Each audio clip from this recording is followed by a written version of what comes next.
do you live with? What grade are you in? Have you ever been bullied? I even ask, have you had sex before? As a doctor who specializes in the care of teenagers, I've become pretty comfortable asking kids personal questions. Sometimes within the first 15 minutes of meeting a patient, I'm asking if they smoke or if they spend too much time on social media. Doctors are trained to ask these questions because we are assessing health risk factors. But for a patient I met almost 10 years ago, the most important question turned out to be the one I never asked. The patient, a 15-year-old we'll call Alex, was referred to me for an eating disorder. In the medical interview, we ensure confidentiality, and she answered all of my questions candidly. She had a history of harming herself by cutting her arms with razors and had struggled with depression since age 12. She'd never been abused or bullied. She described hating her body. Alex was suicidal and ended up being hospitalized after an attempt to end her life. It was during that hospitalization that her family made the discovery that would change her life. They read her journal. In the journal, they found entries over 4 years describing Alex's feelings of being trapped in the wrong body, of feeling nearly unbearable distress at seeing the changes that puberty brought. Alex wrote about her deep need to be recognized and seen for who she was, which was not a she at all, but he. Alex is a transgender boy who held a secret so terrifying to reveal he nearly died keeping it. And he was not alone. It turns out that nearly 41% of transgender people will attempt suicide. When you compare this to the baseline adult suicide attempt rate of 4%, this is shocking. When compared to any other demographic, transgender people face significant disparities with regard to higher rates of substance use, risky sexual behaviors, experiencing sexual violence, HIV infections, and experiencing harassment and discrimination.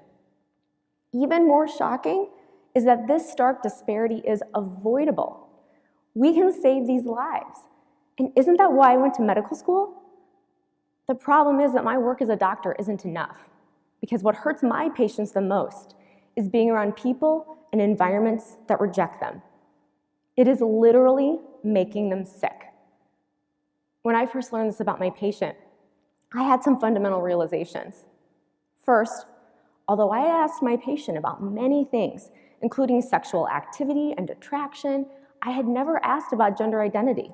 And because of that, I missed what turned out to be a critical piece about the life and experiences of my patient. Second, something that is such a strong risk factor for suicide attempts, depression, anxiety, and eating disorders was something I knew almost nothing about. And I knew I was not alone. On average, medical schools spend 4 hours on LGBTQ health, and half of that is on HIV. Well, surely this is because it's so rare. No. Estimates of people with a transgender identity have ranged from 0.003% to 2% of the population, but the most recent comprehensive estimate from the Williams Institute comes in at somewhere around 0.7% or 1.4 million Americans. And this prevalence is in the ballpark of type 1 diabetes, epilepsy, or Down syndrome. Although I wasn't trained as a subspecialist in any of these, I was trained in the basics of all of them. The third realization I had was that if obtaining medical care as a transgender person was this much of a challenge, then obtaining transgender-specific care, the kind that could help a trans person feel more comfortable and authentic by providing hormonal treatments for medical transition, must be even harder. I also realized that patients like mine were stuck and at risk unless something changed. Luckily, it just so happened that a pediatric endocrinologist fresh out of training was committed to expanding medical access for transgender kids whose parents described their struggle in finding a doctor who could answer their questions. So, in August 2017, with the support of our division directors and other mentors, Dr. Chris Lewis and I opened the Washington University Transgender Center at St. Louis Children's Hospital.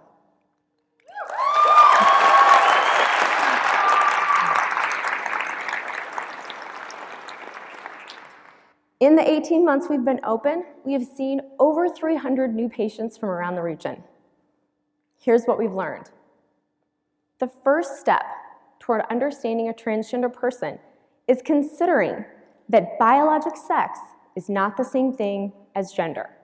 And this is hard for a lot of us to understand because we've grown up in a culture that equates sex with gender. In other words, when you're born, the doctor declares you as male or female based on what is externally visible.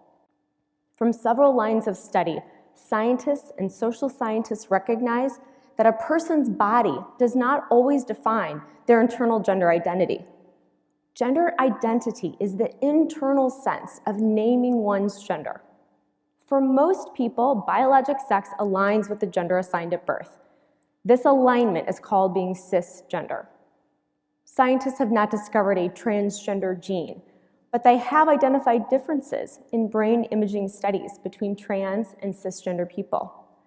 Studies of twins have also given support to a likely genetic or epigenetic contribution to gender identity.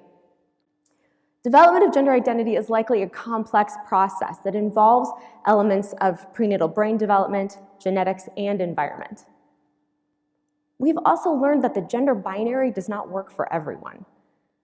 Gender binary refers to male and female as the only options. People may also feel that they are something in between male and female, or neither, or both.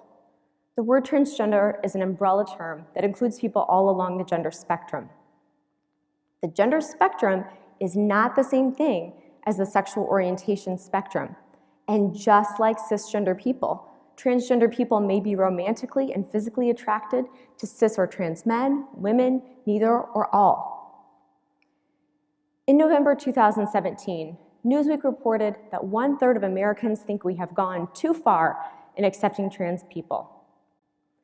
The problem is not that we have gone too far in accepting transgender people. The truth is that we've forgotten too much. There are over 200 cultures around the globe who accept more than 2 genders. Some Native American cultures accept and celebrate transgender identities. Past and even some present human cultures have worked this gender thing out, and so can we. But we all need to be part of the solution. This is a case where bystanding is not harmless. Gender variation is not something changing or breaking down in our culture. It is something that always was and still is a part of our existence. We all have the ability to see people clearly who exist all along the gender spectrum, to recognize and affirm them. I'm a cisgender woman, and like many of you, it may not seem like this issue affects me personally. But I challenge us to look at our role differently. We are employers, teachers, friends, customers, and we can do better. I can't do my job as a doctor unless all of you join me.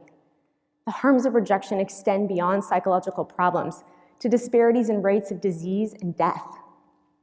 But the reality is that all of us benefit when there is less rigidity around gender stereotypes, when people can be who they are.